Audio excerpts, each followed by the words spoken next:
যারা মনে করেন হাসিনাকে বাংলাদেশের আইসিটি ট্রাইব্যুনাল ফাঁসির আদেশ দেওয়ার পরে ভারতীয় পররাষ্ট্র মন্ত্রণালয় থেকে যে একটা ছোট্ট স্টেটমেন্ট দেওয়া হল, বাংলাদেশ আওয়ামী লীগ যতদিন ক্ষমতায় ছিল স্পষ্টত পাকিস্তানের সাথে কূটনৈতিক সম্পর্ক প্রায় তলানিতে ছিল।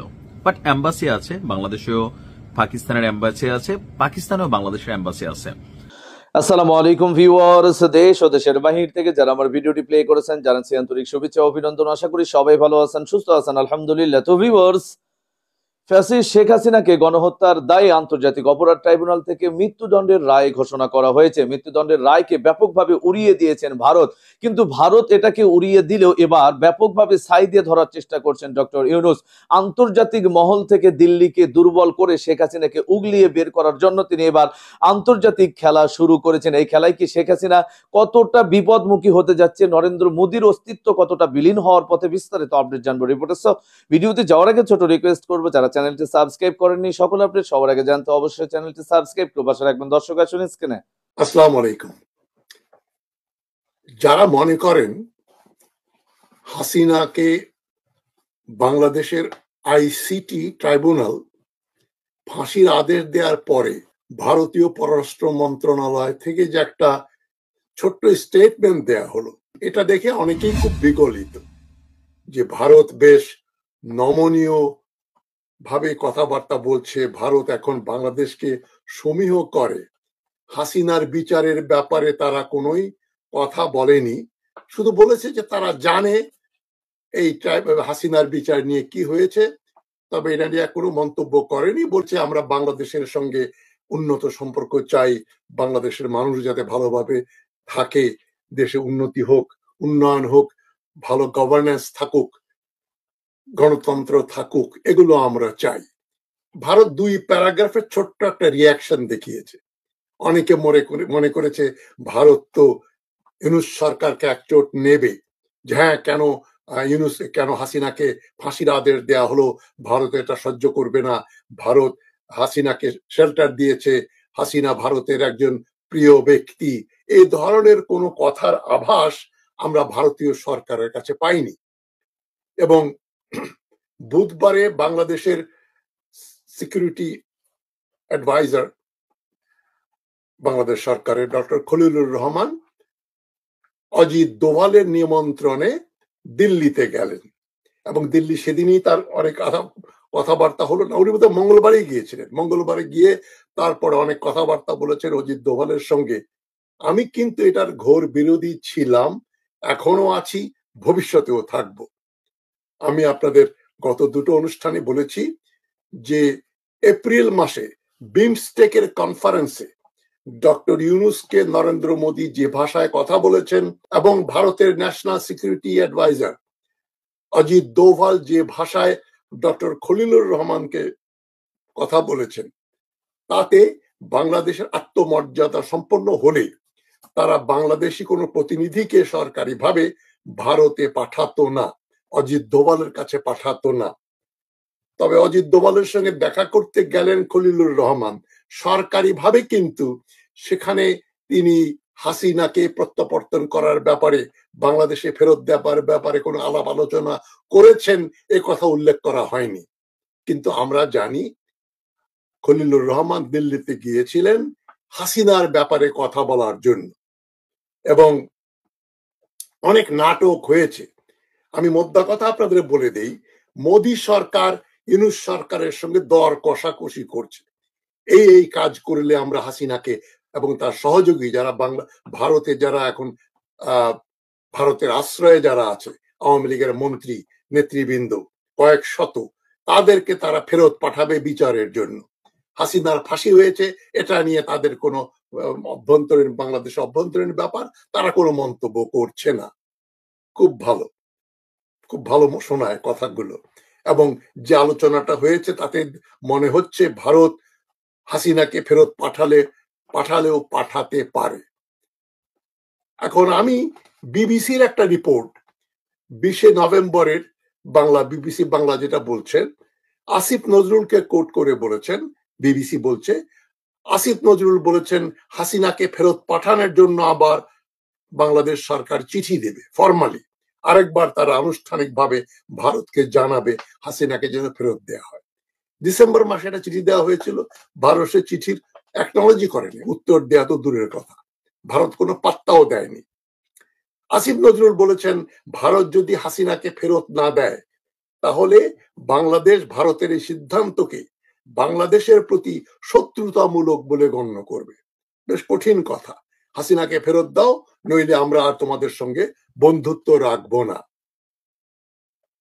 এবং বুধবার 19 তারিখে অজিত দোভালের সাথে দিল্লিতে খলিলুর রহমানের সাক্ষাৎ হয়েছে। হাসিনাকে প্রত্যাবর্তন করার বিষয়ে আলাপ হয়েছে কিনা এটা নিয়ে দু ধরনের কথা শোনা যাচ্ছে। তবে যেটা আমরা শুনতে পাই যে অজিত দোভালের সঙ্গে খলিলুর রহমানের কি কথা হয়েছে, মূলত বাংলাদেশের সাথে পাকিস্তানের ঘনিষ্ঠ সম্পর্ক নিয়ে আলোচনা হয়েছে।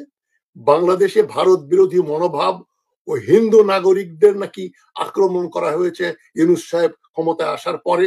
এই পুরনো অভিযোগ 2024 জুলাই মাসে যেটা আমরা শুনে আসছি, অগাস্ট মাস থেকে, যে বাংলাদেশে হিন্দু সংখ্যালঘুদের উপর অত্যাচার হয়েছে, তাদের হত্যা করা হয়েছে ইত্যাদি, তারা আক্রান্ত। এই কথাগুলো ভারত আবার বলছে পাকিস্তানের সঙ্গে ঘনিষ্ঠ সম্পর্ক করছো তোমরা, বাংলাদেশের লোকজন ভারত বিরোধী মনোভাব উস্কে দেওয়া হচ্ছে এবং হিন্দু নাগরিকদের আক্রান্ত করা হচ্ছে। এবং তারা আরো বলেছে, চীনের ব্যাপারে বলেছে, চীনের সঙ্গে চীনকে এই যে লালমনিরহাটে এয়ার বেস বানাতে দেয়া হচ্ছে এবং ভারতের উত্তর পূর্ব রাজ্যগুলো 7 সিস্টার্স এর আশেপাশে চীনাদের আনাগোনা।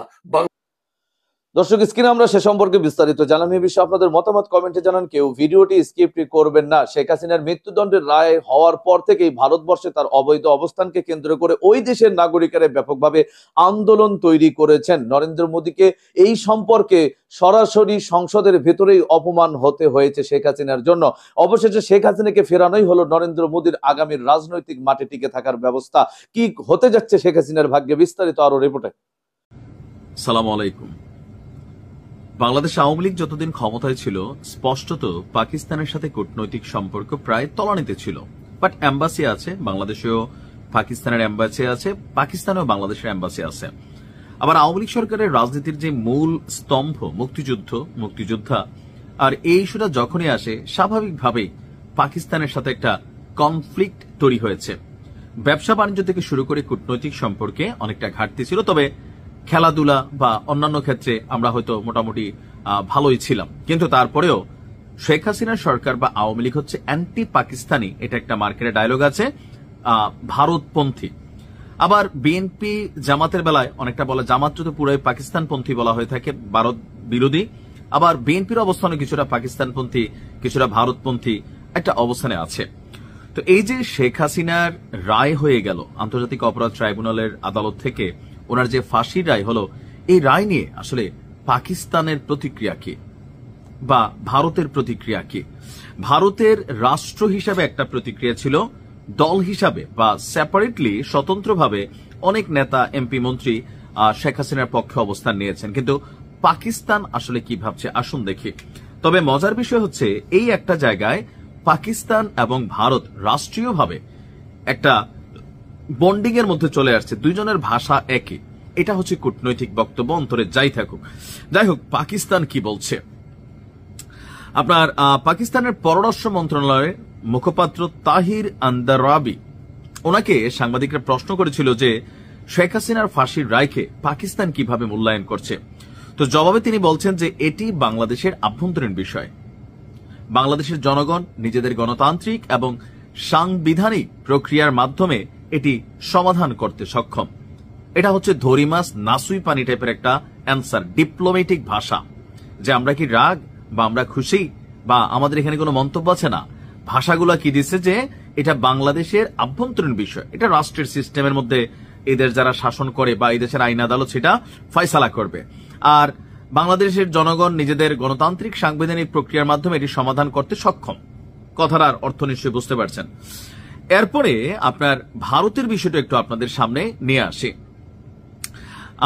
বাংলাদেশের এই পররাষ্ট্র মন্ত্রণালয় বিবৃতি ছিল যে বর্তমান চুক্তি অনুযায়ী তাকে ফেরত পাঠানো ভারতের দায়িত্ব। কিন্তু আমরা জানি এই যে বন্দি বিনিময়ের যে প্রত্যর্পণ চুক্তি, সেখানে একটা গ্যাপ আছে। সেই গ্যাপটা নিয়ে আমি একটা ভিডিও দিছি যে কেন ভারত থেকে শেখ হাসিনাকে আসলে আনা সম্ভব না, অথবা এই চুক্তির আওতায় ভারত থেকে ওনাকে আনা যাবে না। অ্যাডভোকেট শিশির মনির, জামাতের স্বনামধন্য অ্যাডভোকেট, তিনি একটা বক্তব্য দিচ্ছেন, ওই ভিডিওটা দেখে নেবেন। এখন দেখেন, ভারতও সেম, যখন ভারতের পররাষ্ট্র মন্ত্রণালয়ে এই প্রশ্ন তোলা হয়েছিল রণধীর জয়সওয়ালকে যে আপনারা কিভাবে দেখছেন, শেখ হাসিনা তো ভারতের মিত্র ছিল বা এতটুকু কানেক্টিভিটি, অথবা তিনি খুব ভারতে আছেন, তখনও তারা বলছেন তারা বাংলাদেশের জনগণের শান্তি, গণতন্ত্র, অন্তর্ভুক্তি এবং স্থিতিশীলতার স্বার্থে কাজ করবে। এই সব বিষয়ে পক্ষের সঙ্গে গঠনমূলক সংলাপে থাকবে। আর এটাও বাংলাদেশের আভ্যন্তরীণ বিষয়, জনগণের বিষয়। এই বিষয়ে ভারত আসলে কোন ধরনের হস্তক্ষেপ করবে না। পাকিস্তানের বক্তব্য, তারা বাংলাদেশের আভ্যন্তরীণ বিষয়ে হস্তক্ষেপ করবে না। এখন কূটনৈতিক যে ভাষাগুলা, সেগুলা কিন্তু এমনই হয়। যেমন ধরেন, প্রত্যেকটা রাষ্ট্রের একটা নিজস্ব সিস্টেম আছে। এই সিস্টেমের মধ্যে অন্য দেশ যদি এসে কোনো মন্তব্য করে, তখন হচ্ছে ঝামেলা হয়। তাহলে ইউরোপীয় ইউনিয়নের যে 5টি সংস্থা আলাদা, রাষ্ট্রের হিসাব আলাদা। সংস্থা একটা ব্যক্তি, একটা প্রতিষ্ঠান, একটা অর্গানাইজেশন, তারা যে কোনো একটা বিবৃতি দিতে পারে। যেমন অ্যামনেস্টি ইন্টারন্যাশনাল দিয়েছে, জাতিসংঘ এটার ভালো মন্দ, ফাঁসির বিরুদ্ধে তারা তাদের অবস্থান নিয়েছে, শাস্তি হওয়া উচিত, ফাঁসিটা অমানবিক, এরকম নানান। ইউরোপীয় ইউনিয়নের 5টি কমিশন, তারা মনে করছে যে এটা আসলে উচিত হয় নাই। মানে সবকিছু মিলিয়ে ডিপ্লোম্যাটিক ভাষাগুলা এমনই হয়। অর্থাৎ এক্ষেত্রে ভারত এবং পাকিস্তান কেউই নাক গলাবে না, কারণ কোন দেশের রাজনীতিতে কখন যে ঝড় ওঠে সেটা বোঝার সুযোগ নাই। আর সেই ঝড়ে কোনো মন্তব্য অথবা কোনো অবস্থান নিলে পরবর্তী সরকারের সাথে সেই রাষ্ট্রের সম্পর্ক খারাপ হয়।